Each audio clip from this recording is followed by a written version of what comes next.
Hej, jeg hedder Ture, og jeg har lovet mig selv, at jeg vil lave sådan en serie af inspirationsvideoer til de af jer, der holder af elektrisk bluesgitar eller bluesrock-genren, og de soloer, der bliver spillet der af kendte guitarister. Eller i det hele taget bare gode idéer, tricks, fede licks, fede overgange osv. inden for den genre, fordi det er den genre, som jeg brænder for, og som jeg altid har brændt for.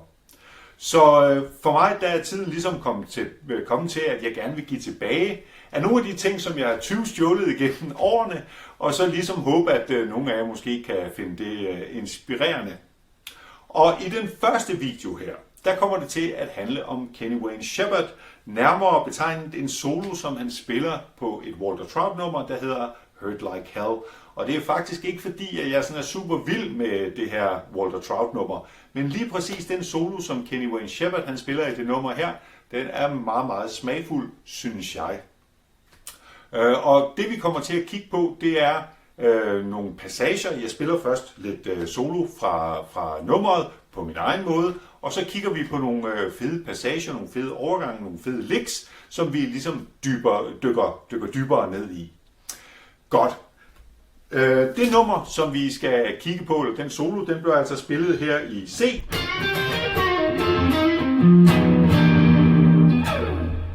Og jeg spiller gennem min start her, der er sat til mit lille øvebord her i mit lille hjemmestudie her, med nogle forskellige pedaler, og blandt andet der er der sådan en Tube Screamer-agtig pedal her, ind i min Quilter Superblock, som er her, som er en fed analog forstærker, som er sat til det Marshall-kabinet, der er hernede. Så vi spiller altså ikke igennem den her fede Victory Amp.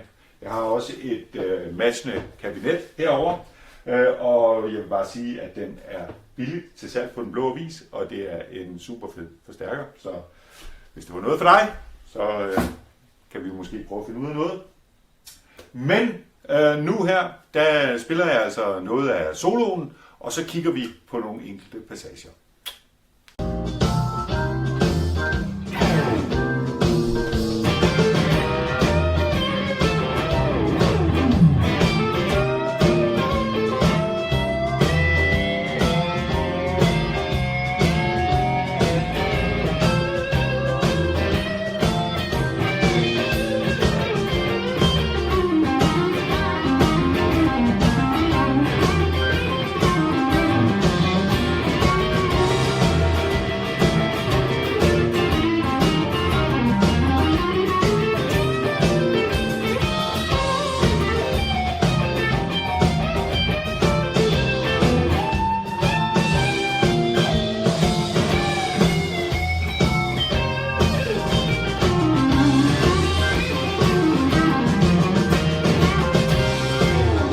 Det var det. Vi prøver lige at kigge på den første passage, som jeg synes er værd at dykke ned i, og det er selve intro-riffet, altså intro-riffet til soloen, og så overgangen til, vi spiller jo i C, så 4 takter C, og så kommer 2 takter F, og det er den overgang mellem 1'eren og 4'eren, altså C og F af akkorden der, som er rigtig smagfuld og faktisk også ret svær at spille, synes jeg. Jeg har haft svært ved at ramme den opgang der og få bentet på den rigtige måde. Jeg prøver lige at spille det en gang.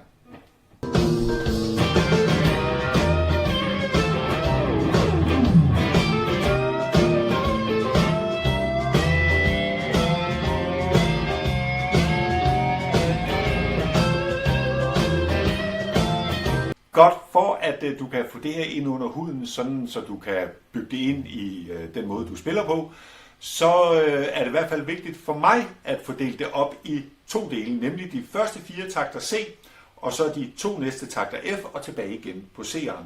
Altså det er jo en 12-takters blues. Og på de første 4 takter C, der skal du nå at spille det her.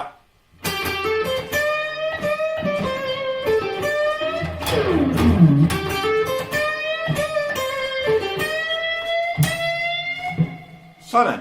Det er de første 4 takter C, og det du skal lægge mærke til, det er, at på den sidste takt C, den bliver afsluttet med de 2 første bends i den serie af bends, der ligesom skaber den energiopbygning, der til sidst bliver forløst i ligget, og som faktisk lyder rigtig, rigtig godt, når man rammer den. Så på den sidste takt C, der er det altså de 2 her. Og så skifter vi til F. Og når vi skifter til F, så skifter du fra 11. bånd, hvor de 2 første bends var, til 12. bånd, hvor du laver 3 bends. Og så skifter du til 13. bånd, hvor du forløser ligget på den her.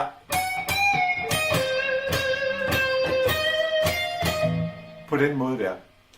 Så når man først har fået det under huden og fået lavet hele den der progression af energi, der løbende stiger i intensitet og så til sidst bliver forløst, så kan det altså lyde rigtig, rigtig godt, især i det der akkordskift mellem C og F.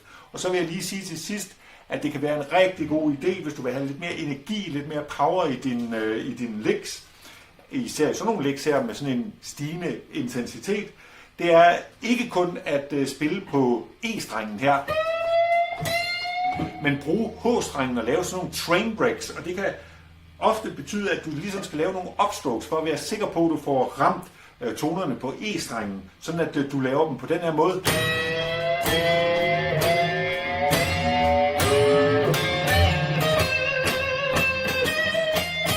Ja, det kræver lidt øvelse, men når den sidder i skabet, så lyder det skide godt.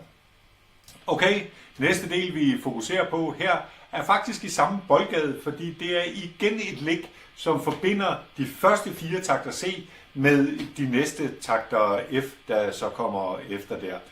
Vi prøver lige at lytte på det en gang.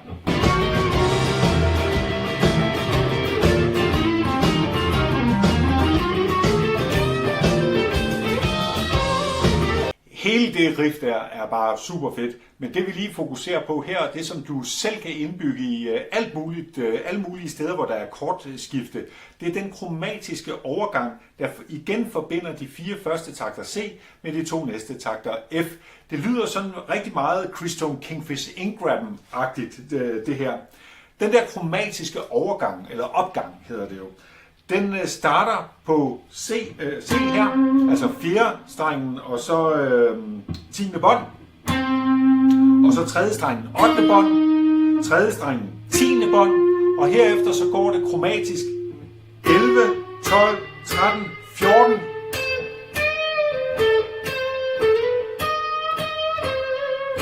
Sådan der.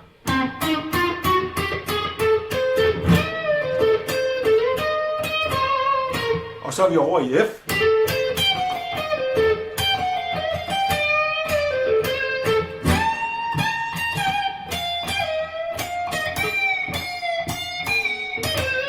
Og så videre. Jeg håber, du får brug for det her, eller synes, at det var fedt nok.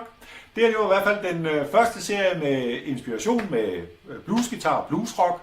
Og jeg kommer til at lave en hel masse, for jeg har masser på hjertet. Så tak for den gang.